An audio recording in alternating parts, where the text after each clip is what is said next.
Welcome to Peter Evans Art. Today we're going to draw a unicorn. I'm just using a HB pencil and I'm lightly drawing on some curved lines for the front of the head of the unicorn. And now I'm drawing even lighter guidelines for where I want the neck and the back of the head to be. Placing on a nice mouth. This is a happy unicorn, so I've curved it up. And we've got an oval shape for the eye here, and right in the middle there. Now, this unicorn has some lovely long hair. So we've got the front of the mane, or front of the fringe, whatever you want to call it, the hair, and obviously the most important part, the horn for the unicorn. And I've drawn some curved lines to make sure that looks rounded. Another part of the front of the hair, or the fringe, coming in and over, and you can see the curves that I've used. Now that's the other ear on the other side of the head. Now the fun part comes with some shapes for the hair. Now you can see that I'm sort of doing curves and then bringing it back on itself, and this time it curves down the end part there. I'm going fairly fast. The more you practice drawing your lines, the better off you're going to be. And you can see that it gets a bit wider. I made a little bit of a mistake there that I can rub out. It's all learning. Mistakes are just learning. So as you can see, I've drawn over it with pencil. Now I'm ready to use a permanent marker or an outliner. I'm using a Sharpie in this case. I'm going over my lines with the Sharpie and colouring in any little bits that I need to. This one here is a fine point Sharpie, and they do a pretty good job. Make sure you've got something underneath, people, because Sharpies go through thin paper and we do not want permanent marker on the table.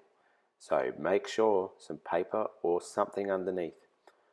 Now you can see here that I thickened up some underneath the chin on the neck, because that's where the darker areas would be. We call that variety of line. It can look awesome.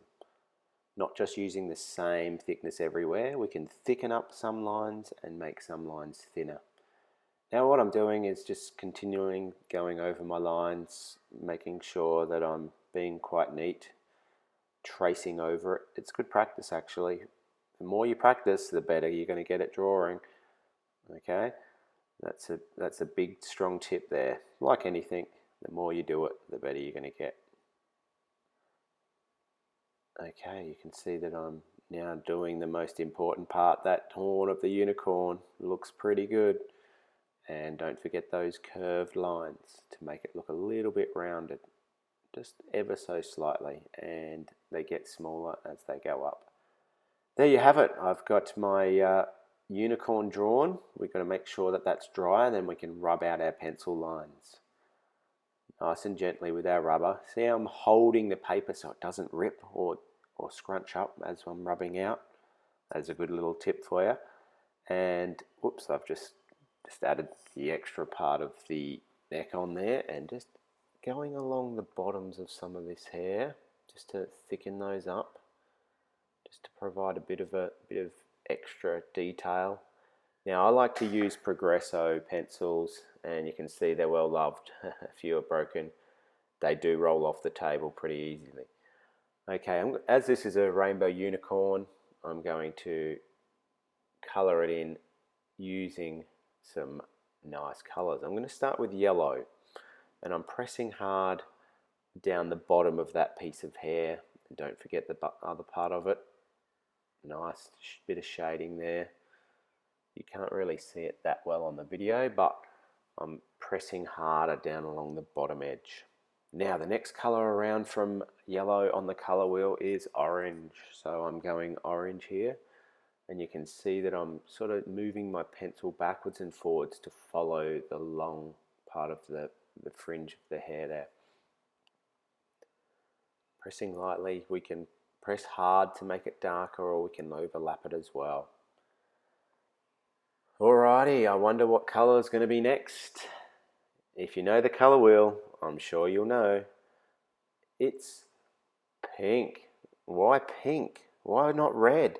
I've done pink because I want to, it's part of red and in purple as well. But so I've done pink because I didn't really want red. I wanted a nice color, and pink can come next.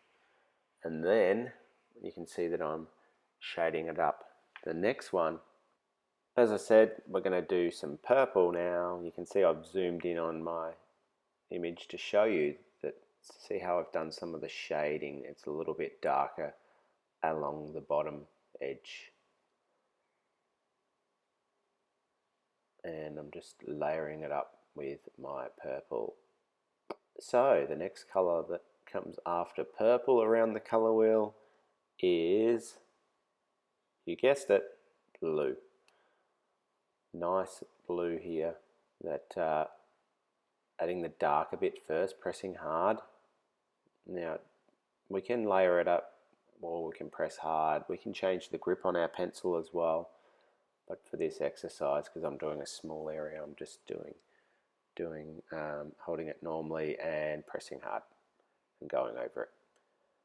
Next color around the color wheel, if we keep going back, is going to be green, and I've chosen a nice light green here to make it look really good.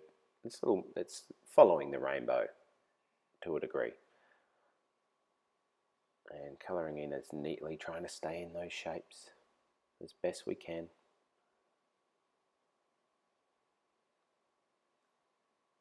And I've gone back to yellow to completely go around the color wheel. So instead of red, I used pink, and because I think pink looks better on a unicorn than the other color.